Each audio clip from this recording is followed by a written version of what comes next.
Yeah, I was just over here talking with this homeless man. I was on the street and he was walking by. I took him out. I was gonna get a pizza at Round Table. So he walked by, asked me for change. He had a bunch of coins and he wanted dollar money, paper money. And I took him into Round Table, asked him if he wanted a piece of my pizza. So we went in, and as we were talking, a lot of times we tend to judge people. A lot of times we tend to point our fingers at them. A lot of people judge drug addicts and homeless people because they don't know what they've been through.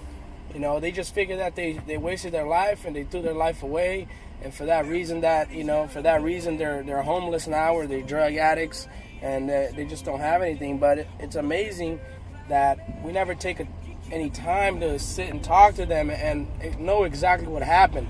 I'm not saying everything they say is true, but we have to change our concept.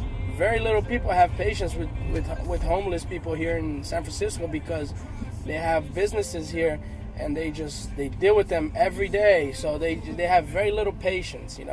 I try to get change at the cashier at Round Table. The guy took like 10 minutes for some reason. He ignored me because I was with this homeless man and whatever. But I was talking to this man. He's like about 30 years old, and he said, I asked him where he was from, where his parents were from, and he was African American, but he looked like he wasn't born here, like he was African or something like that, or Jamaican. And he said, he didn't know because he was an orphan. So I asked him about how he grew up, and he said he grew up in this orphanage, and I couldn't understand it very well, because he seemed like he was out of it. But from what I understood is when he was about 14, he was at this spot, and I guess he was at the orphanage, and other guys were in the room, and somehow it looks like he was sexually assaulted, harassed. It feels from the way he said it, it looks like he was sexually harassed, and then I asked him what happened. He said, I left that place.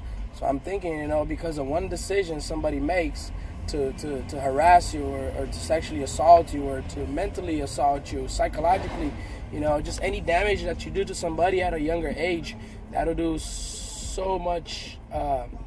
It'll tear them apart in the future, and that's what happened to this guy. It looks like he's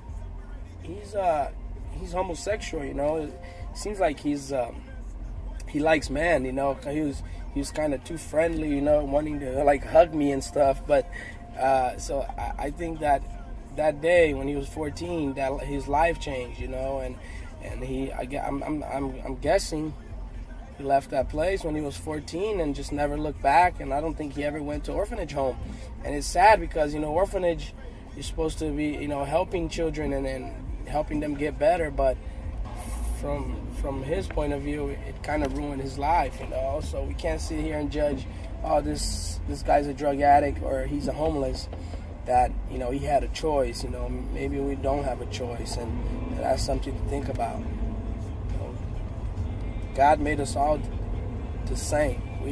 We are no better than nobody. We're not any better than anybody because of our bank accounts or because of the cars we own, because of the houses we have and the material things. We are all the same. We all fell from glory. The Bible says that we all fell and we are all sinners. Nobody's better than anybody. But we have Jesus Christ. We have grace now, and grace sets us free, and we are delivered from it, So that's just something to think about.